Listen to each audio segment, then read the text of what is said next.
Respira. Los 2 primeros capítulos de esta mañana estaban pensados para llevarte o desencadenar algo en tu interior, en tu actitud acerca de tu camino espiritual, porque queremos ser capaces de trascender. ¿Qué es lo que se sigue resistiendo? ¿Qué es lo que no nos es posible concebir que tiene poder sobre la naturaleza? Porque eso es lo que hace el alma, eso es lo que hace Dios. Queremos ir más allá de ese límite y te tengo que decir, te tengo que contar acerca de estos aspectos. Cuando hablo del control, miras lo que es la superficie del control y lo que piensas que es el control. Y te tengo que contar desde otra percepción qué es el control, la fe, para ir más allá en la comprensión. Entonces integré el control en cada uno de los niveles que creía que era el control. Pero control no es solamente una reacción mental, porque hay una reacción también orgánica, mental, atómica, subatómica, a todos los niveles del sistema. Hay algo muy refinado a todos los niveles que tiene que ver con el control. El Sutra del Diamante, voy a leer unas partes.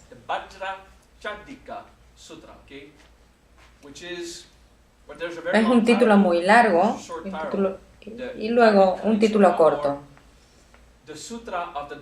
El Sutra del Diamante, que es tan duro que puede cortar la ilusión. Cortar la ilusión. Voy a tomar pequeñas partes para decirte en la comprensión básica y que la puedas contemplar. El Sutra del Diamante, 12 páginas, 32 pequeños párrafos. Voy a leer una parte del párrafo. Esto es lo que escuché una vez que el Buda moraba en el monasterio del parque de Anathapindika, en el bosque de Jeta, cerca de Sravasti, con una comunidad de 1.250 monjes ordenados. Eso que escuché, una parte muy importante de la frase, alguien estaba ahí para dar un testimonio preciso. Metafóricamente, significa que alguien estaba ahí escuchando la sabiduría y ocurrió en una parte cerca de una ciudad. ¿Por qué no en la ciudad cafetería, en la cafetería de la ciudad o en las calles donde los monjes se encontraban? Era un sitio elegido como un sitio sagrado, diferenciado de lo que hacemos en la ciudad. Parece una frase insignificante, pero es una enseñanza. Ese día, cuando era la hora de hacer la ronda de caridad, el Buda se puso su túnica y tomó su cuenco para ir a la ciudad. Iban con el cuenco y cuando se llenaba, volvían a tomar la única comida del día. Era su cultura. Si lo haces aquí, te van a arrestar, así que no lo hagas. Yo lo hice. Y también me arrestaron. Fue divertido. 9 meses mendigando en las calles sin tener dónde dormir. Eso me permitió endurecer mi fuerza de voluntad y descubrí que no merecía la pena hacerlo en esta sociedad.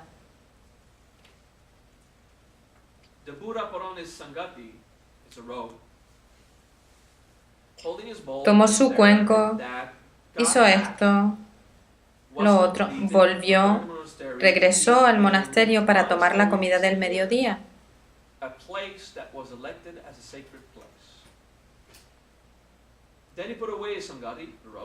Se quitó la túnica, dejó el cuenco, se lavó los pies, preparó su cojín y se sentó.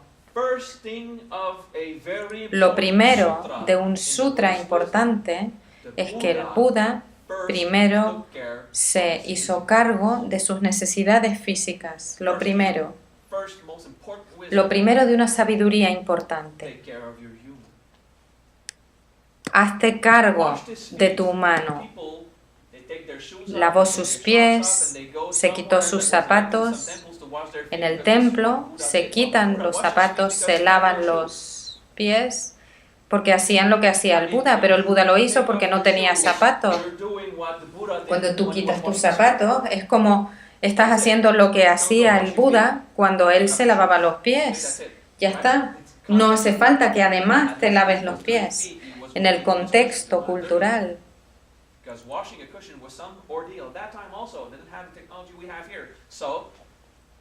Las necesidades físicas. Claro que hay sabiduría metafísica ahí. Purificó lo denso, la parte más baja de sí mismo. Se tomó su tiempo para purificarlo. Es su símbolo de cómo se hizo cargo de su salud, de la higiene, del área, evitar enfermedades. Se hizo cargo de las necesidades físicas, así que en la acción actual y en la sabiduría de la acción simbólica, hazte cargo de tus necesidades humanas inmediatas. Respira. Voy a leer una línea del tercero párrafo.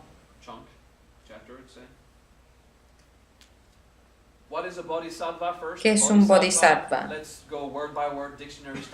Bodhi es mente perfecta y sattva es un ser. Así que alguien que ha perfeccionado su mente. Fácil. Bodhisattva es alguien que purificó su mente. Significa que eres virtuoso, o al menos lo intentas. Muy duro, con pasión.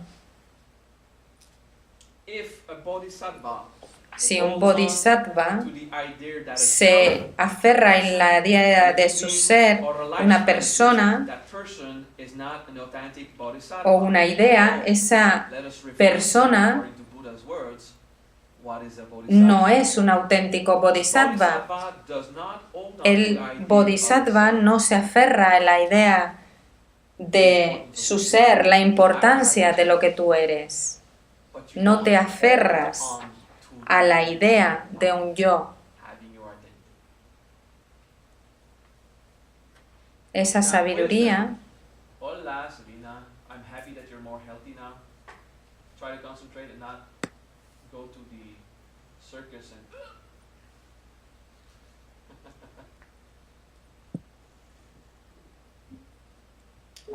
así que esa sabiduría no tiene que ver con no tener un ser, un yo. Es no aferrarse a ello. Está hablando del apego. No te apegues a tu identidad. No significa que la destruyas o la empujes. Así que estos monjes que fueron regañados posteriormente acerca de cómo contemplaban que no existían, cuando de hecho tienen un sentido de la existencia, solo que de una manera que no conocían, el Buda no te dice que no tienes una vida, sino que no te preocupes de ello. Luego vas a la sabiduría de que no hay una vida, pero no de una manera en la que el ego intenta evitar la vida o rechazarla, porque el ego intenta destruir la identidad. Así que comienza con la sabiduría del Buda. No te apegues, no te aferres a la idea de un yo. No significa que el ser no existe, significa que no te aferres a la idea, al concepto de una persona, de una vida. Voy a leer esa frase en la traducción inglesa. Si un bodhisattva se aferra a la idea de un yo, de un ser humano o de un ser vivo o de una vida, esa persona no es un auténtico bodhisattva. Un bodhisattva es alguien que ha perfeccionado su mente. Eso es ser libre del apego. Y para ser libre de un apego, el Buda en el sutra explica los sigues teniendo, pero cuando los ves, los manejas para liberarte, para seguir progresando de esa forma. En el Mahaparinirvana Sutra, ¿quién de estos monjes son tan arrogantes que pretenden estar libres de kama, del deseo, cuando la naturaleza es obvia? No es obvia, no es obvio que para ti tienes deseo, tienes kama. No pretendas tener una media erección o una no erección mirando a esa mujer desnuda, porque en vez de ello lo que tienes que hacer es haz lo que hacen los budistas, admira la belleza de ese cuerpo desnudo, como admiraras la belleza del sol cayendo sobre una cascada. Así que hay una interacción en respecto a la manera en la que sientes el cuerpo físico en relación a cómo aprecias la belleza. Esa es la sabiduría de Buda, la belleza del deseo. Respira. Y para las mujeres, admirar el poder que un cuerpo masculino puede representar y lo que te inspire.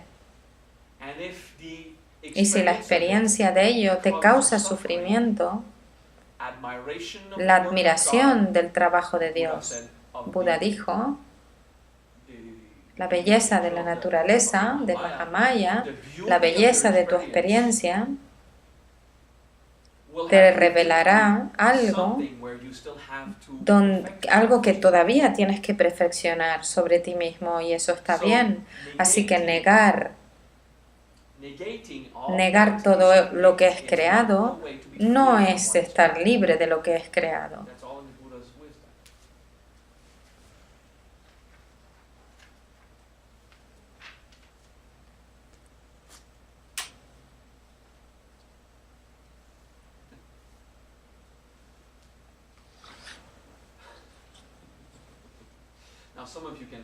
Algunos pueden empezar a comprender mi actitud.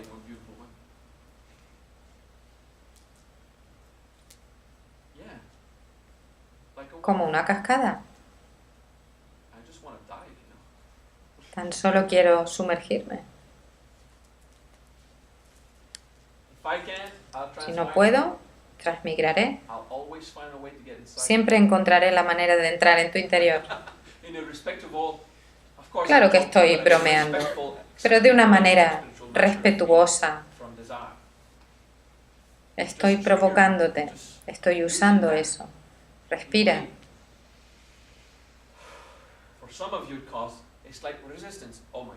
Algunos de ustedes causan resistencia y para otros dicen, vale, ¿por qué no?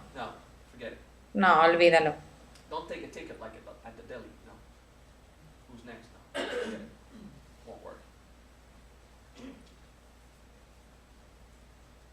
Mi trabajo es provocar tus reacciones. Hay sabiduría ahí.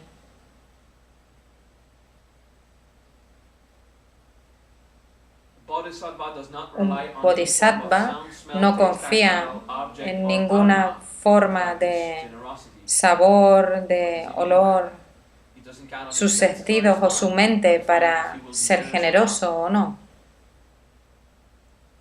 Irá a algo que es la experiencia de la verdad, que encontró a través de la perfección de su mente.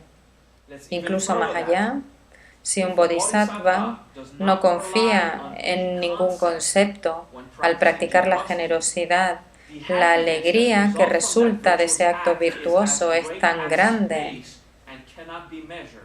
y no puede ser medida. Si un bodhisattva tiene una motivación para ser caritativo, si no confía en ningún concepto para ser generoso, significando que no tiene ninguna razón para hacer algo,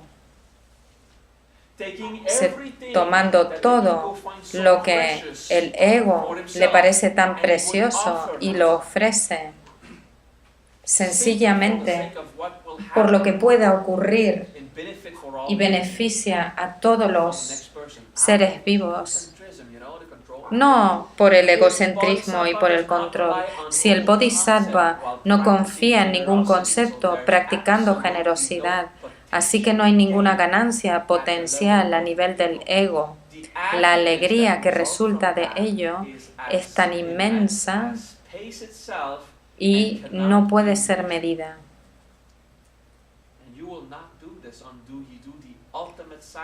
Y no harás esto hasta que no hagas el sacrificio definitivo. No quiero decirte cómo hacerlo, porque mucha gente van a reaccionar, pero te estoy diciendo que tus objetos no son de tu propiedad, sino están ahí por la alegría que pueden traer a un nivel físico. Así que ten gratitud sobre tus objetos, porque están ahí por la voluntad de Dios para ser aparentemente usados. Ten esta actitud con tu mente, con tus ideas, con tus conceptos. Pero no puedes ser un bodhisattva si crees que tu cuerpo incluso está pensado para servirte. Es ese estado de fe y de soltar el control. Tu felicidad será tan inmensa cuando encarnes la virtud perfectamente del servicio.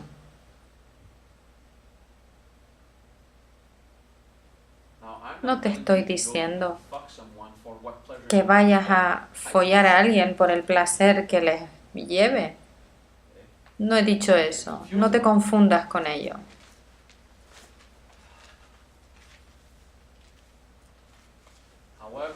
En cualquier sabiduría que doy, siempre hay un lado opuesto, que también puede ser ego.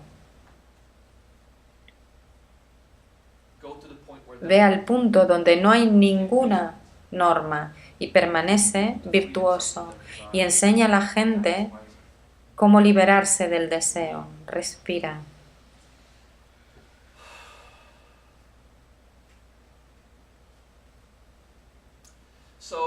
Así que la generosidad, sin la motivación,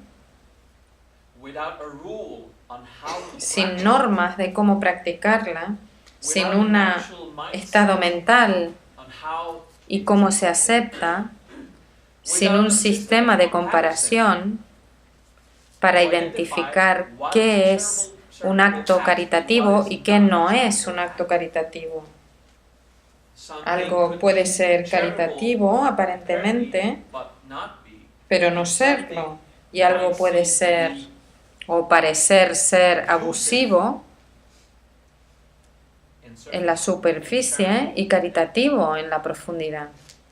Estoy enseñando acerca de la manera en la que enseño cuando te provoco, cuando alguien me pide más, quiero alcanzar este objetivo y te doy en el punto justo en el que te provoca, te voy a enseñar lo que te previene de evolucionar hasta que llegues al punto donde tengo que enseñarte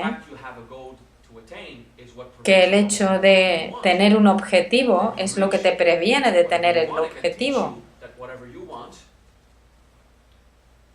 Y eso es arrogante. Y hasta que llegues a eso, mantente queriendo. Yo lo hago todo el tiempo, es tan maravilloso. Me encanta querer cosas. No importa si las tengo luego o no. A veces sí. ¿Lo conseguí? ¿No lo conseguí? ¿Cómo estoy reaccionando? ¿Está bien? Estamos en la naturaleza. Tenemos que mirar profundamente cómo experimentar esa percepción. El diamante que corta la ilusión es cuando tienes una mente tan pura que no hay ninguna fisura en ella tan dura que puede cortar cualquier tipo de error de interpretación o de abuso de la sabiduría en sí misma. No confiar en un concepto de caridad.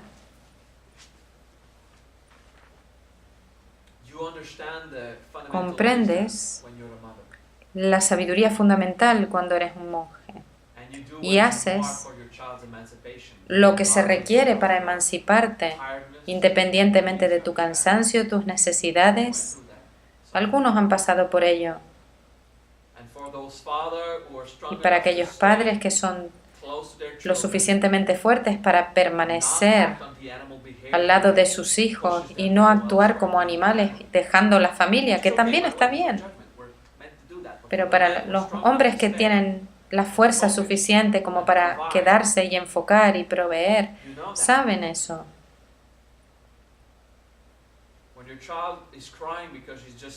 Cuando tu niño llora porque ha vomitado en su cama y te levantas a las 4 de la mañana, realmente estás haciendo algo más que levantarte a hacerte cargo del niño, estás haciéndote cargo de todo. Nunca dudé a hacer que la madre de mis hijos hiciera lo mismo cuando era apropiado. Conoces esa experiencia. Cuando tienes un estudiante y no te importa esa pregunta que te la están haciendo por enésima vez hoy y ves la cara del estudiante que lo único que quiere es atención,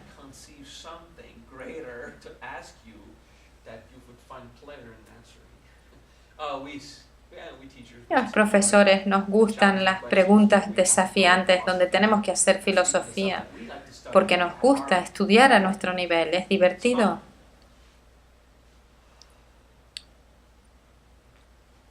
¿Imaginas el tiempo que me tomó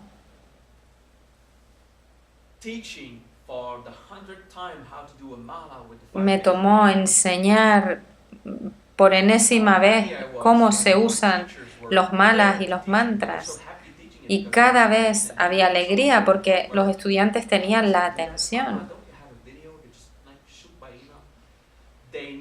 Necesitan una persona física para que ocurran los procesos de iniciación. A veces envías los vídeos y a veces lo haces por ti mismo. No porque te motivan, sino por la alegría que tienes cuando ves. Piensa en el progreso que hicieron porque tenían una iniciación del maestro o del profesor y a ti no te importó volver a enseñar los 5 elementos una y otra vez y ellos lo pasaron tan bien. El resultado, cuando empezaron a iluminarse y sentir el chi y los elementos,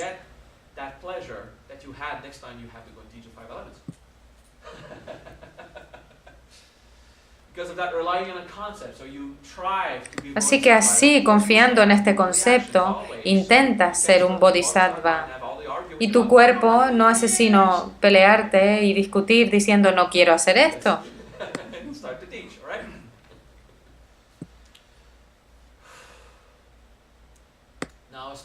Ahora, un específico aspecto de esto, hablé del concepto para ofrecer caridad.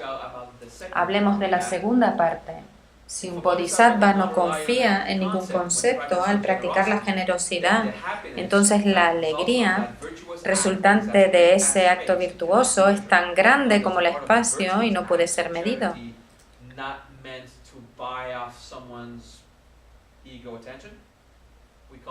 Llamamos la caridad generosidad como acto virtuoso,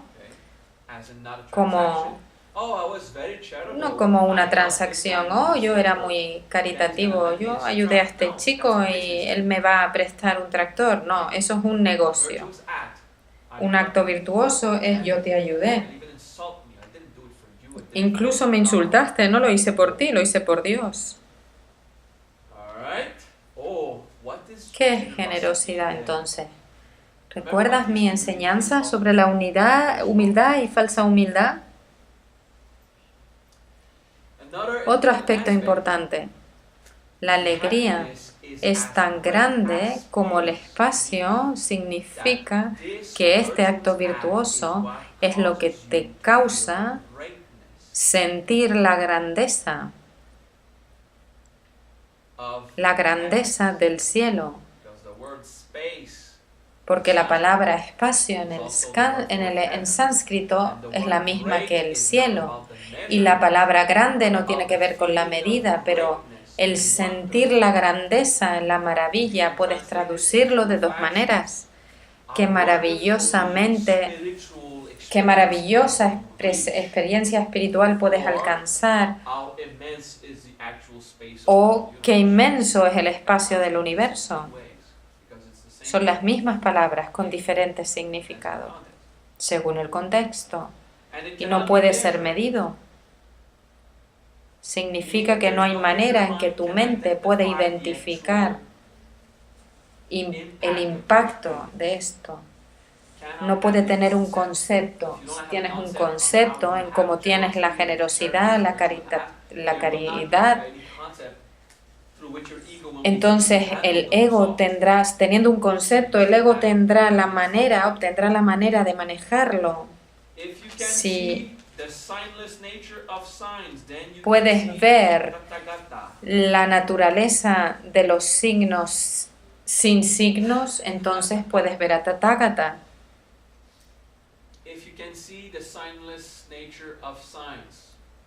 Si puedes ver la naturaleza de los signos sin signos, podrás ver la luz. Si sabes cómo experimentar el Dharma, invocando el Cristo, si puedes reconocer la sabiduría donde se sostiene, si puedes ver la falta de señales en la naturaleza de las señales. ¿Cuál es la naturaleza de las señales? No son las señales. La naturaleza de las señales es como lo simbólico, las experiencias simbólicas afloran de la naturaleza. ¿Cómo se hace el Dharma para ser disponible para ti? Si puedes ver lo intangible en cómo la naturaleza trae la tangibilidad. Si puedes ver la sabiduría, por ejemplo, entonces puedes ver el Tathagata, la parte dura. ¿Qué es Tathagata? Palabra por palabra en inglés, esto es uno. Tathaga es simplemente llegó. Y la gente piensa que tiene que ver con algo que se mueve y no. Es aquello que ocurre sin referencia de dónde viene ni a dónde va. Entonces, llegó.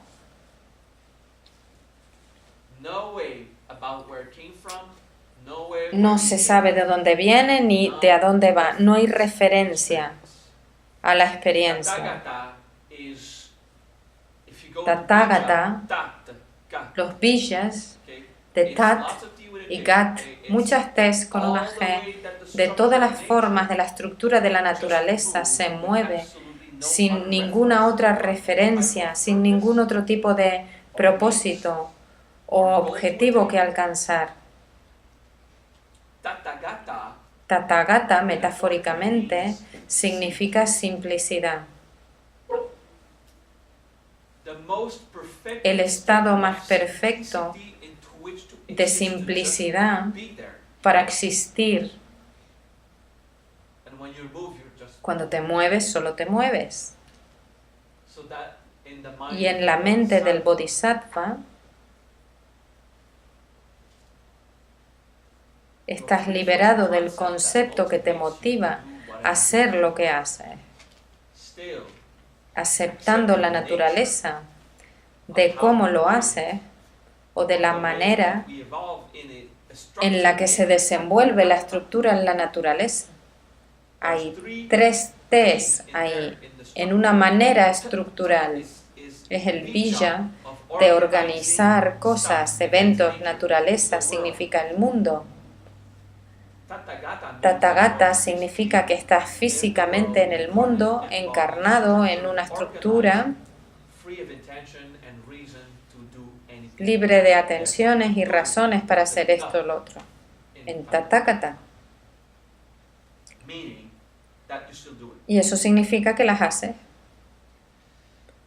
Si tienes la habilidad de ver la falta de señales en la naturaleza de las señales, eso significa ¿qué es lo que no tiene razón?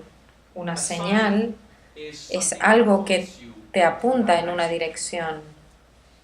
Una señal también se refiere a un objetivo que alcanzar. Ve ahí.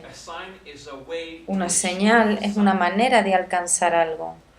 Así que si ves la falta de señales en la naturaleza de las señales, significa también que si puedes experimentar no tener un objetivo en la naturaleza de lo que parece que alcanza un objetivo, vas a percibir el Tathagata y vas a existir como eso, en la simplicidad, como solo eso, libre de aquello que tiene un objetivo a alcanzar, una razón.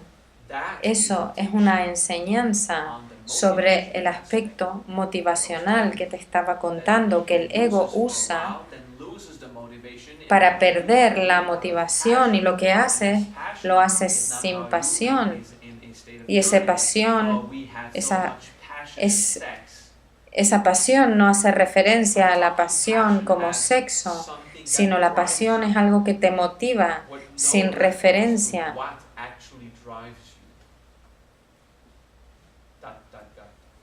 Tathagata. La verdadera pasión es aquella que no puedes identificar y ocurre y estarás más allá de la experiencia humana de la pasión, que solamente es una motivación deconstruida. Respira.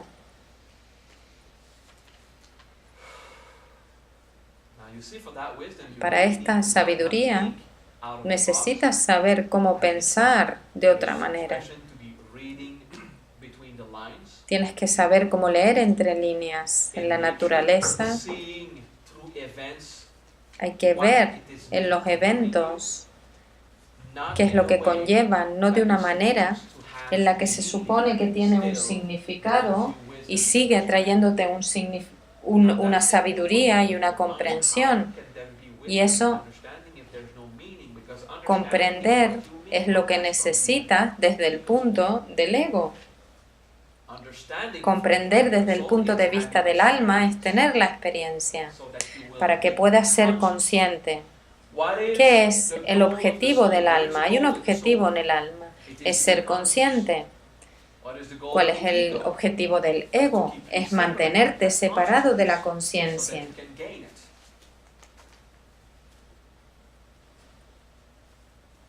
Ese es el esfuerzo que tenemos que hacer en nuestras mentes.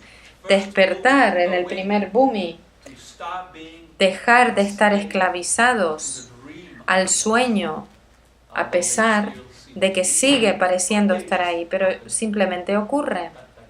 Tathagata, le llamaban así al Buda Sakyamuni. Cuando usaba esa palabra, hablaba de sí mismo. Un Tathagata no es necesariamente alguien. Alguien que sabe que Tathagata no existe como sí mismo, porque tiene la concepción de no ser una persona individual. Cuando él hablaba de Tathagata, no era para afirmar que él acababa de llegar, como algo así como el Buda acaba de llegar. Tathagata, según el Buda, es las cosas ocurren, hay amor y las cosas ocurren. Tathagata es la simplicidad sobre todo, sin referencias específicas a uno mismo. Así que tú eres Tathagata.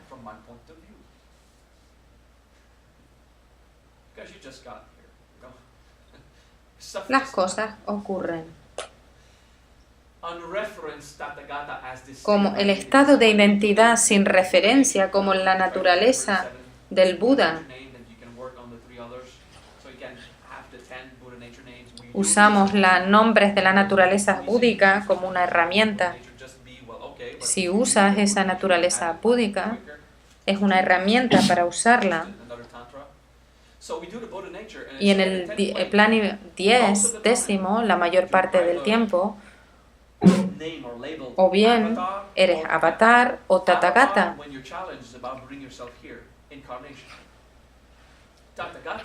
Tathagata, el desafío es soltar la motivación, es simplemente así. Y aunque yo enseño el proceso avatar sobre la encarnación en mi naturaleza, yo soy Tathagata. En la superficie parece que estoy actuando desde una forma avatar. Pero la sabiduría del significado más profundo de mi naturaleza es que simplemente ocurre. Puede ser muy divertido. Y todo lo que parece avatar en mi aproximación tiene que ver con disfrutar de una forma compasiva, beneficiando cualquier posible estimulación sobre el sistema nervioso. Por ejemplo, no voy a abusar del alcohol, pero sí lo voy a tener. No voy a abusar de la sexualidad, pero la voy a tener, no tanto como vosotros.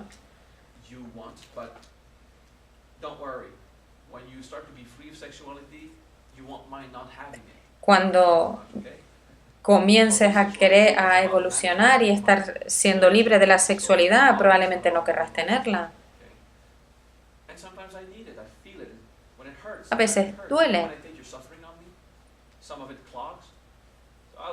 Uso la sexualidad solo o con alguien. Es la vida. Rara vez lo hago. Me uso como ejemplo para que tú contemples.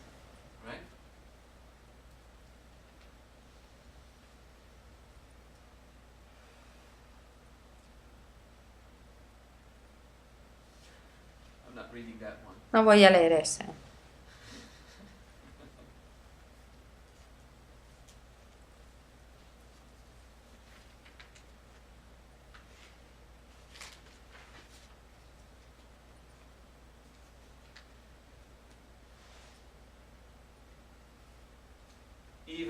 Incluso el Dharma que estudiamos tiene un objetivo.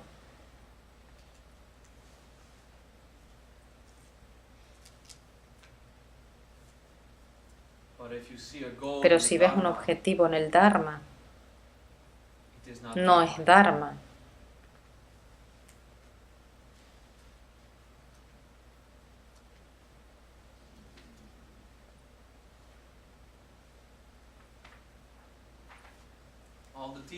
Todas las enseñanzas que recibes están pensadas para que des el siguiente paso.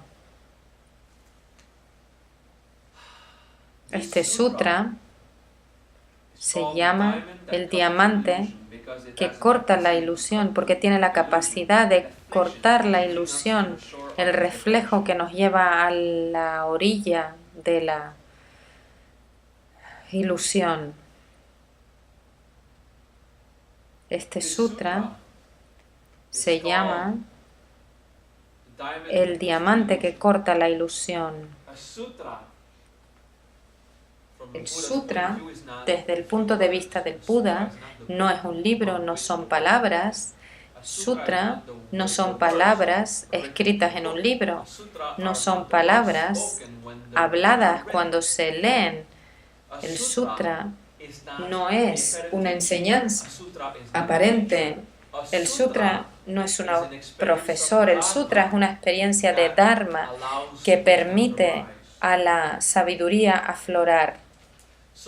Así que para proteger la sabiduría, proteger no es un libro, no es proteger un libro.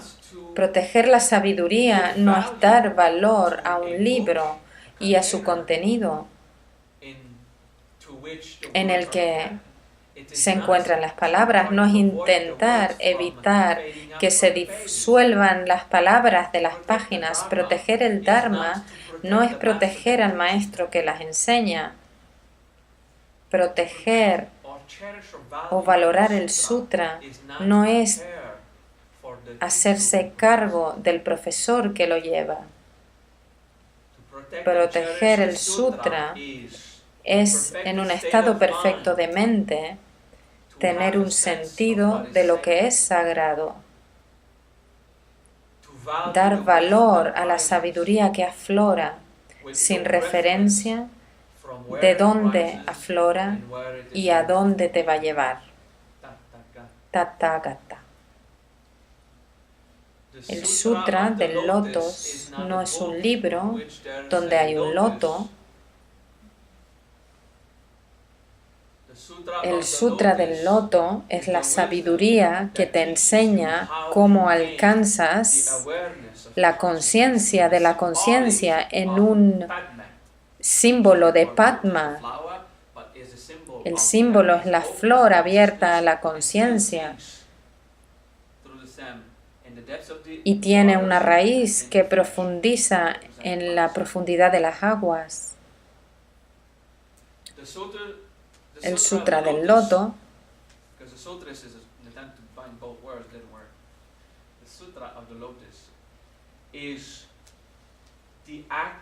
es la experiencia actual del Dharma de ser o estar encarnado y estar en la conciencia indefinida que te permite encarnar. Sientes el chakra corona.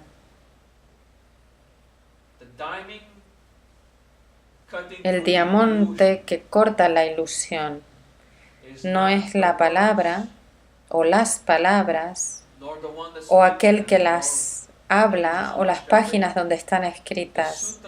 El sutra del diamante que corta la ilusión es la sabiduría que aflora de los métodos variados que voy a usar, y en este caso estoy interpretando las palabras que parecen ser el Dharma, pero el Dharma es la experiencia que aflora de mi interpretación aparente. Pero ¿cómo puedo darte esta enseñanza si estuviera en control del objetivo que alcanzar mientras te doy la enseñanza? Simplemente tengo fe de que el Dharma aflore y que te vas a tener la sabiduría de la experiencia,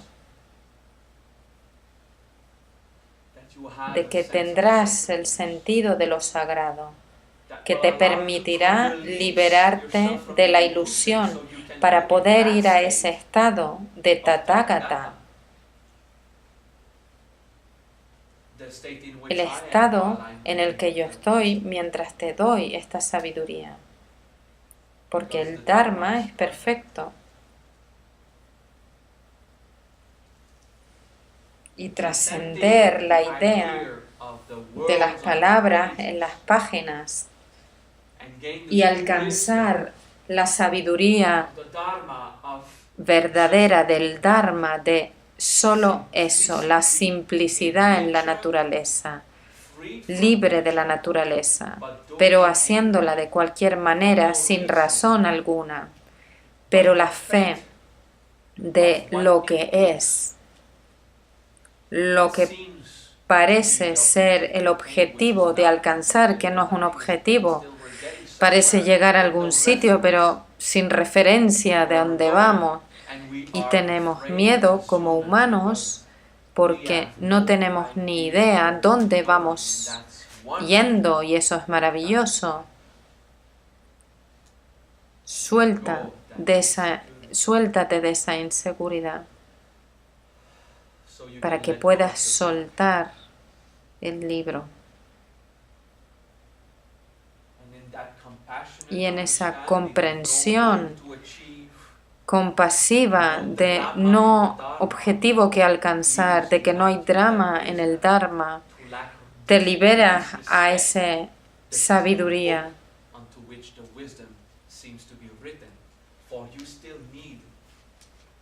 Sigues necesitando la herramienta que te enseña qué es lo que es sagrado.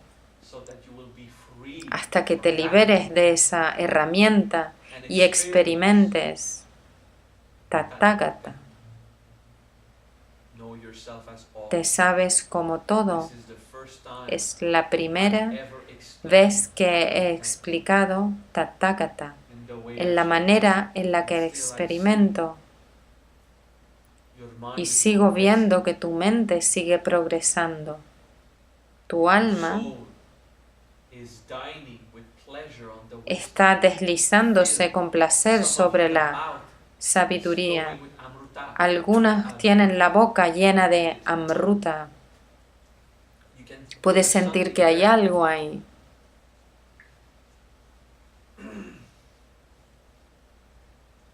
Porque ese agua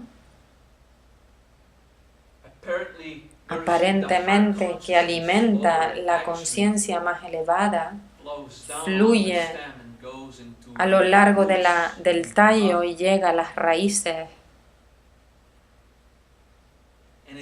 Y es en las raíces, en el barro de la encarnación, en ese mundo tan poco claro, que toda la alimentación, la nutrición puede volver a la conciencia, a abrirse al ser.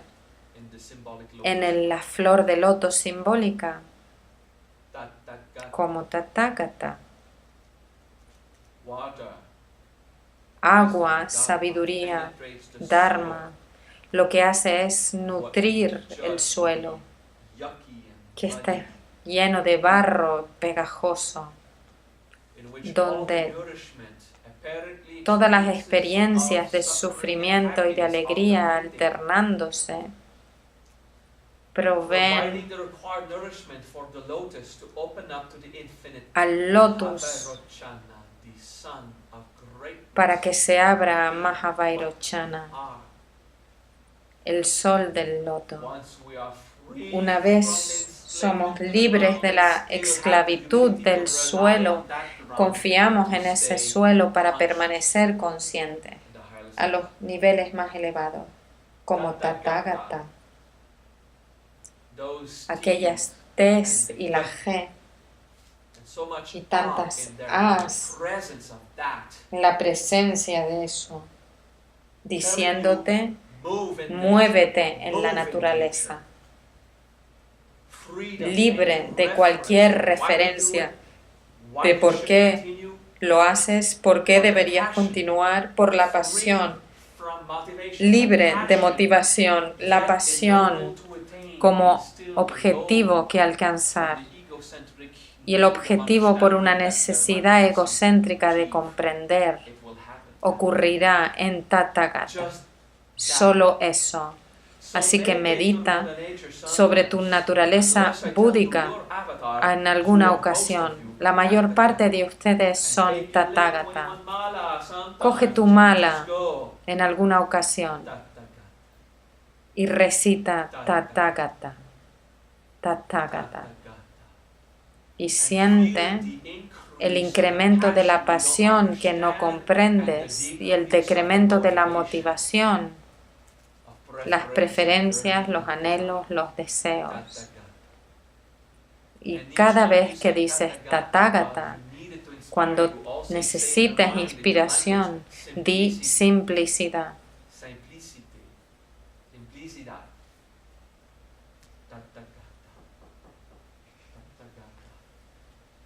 Hemos terminado.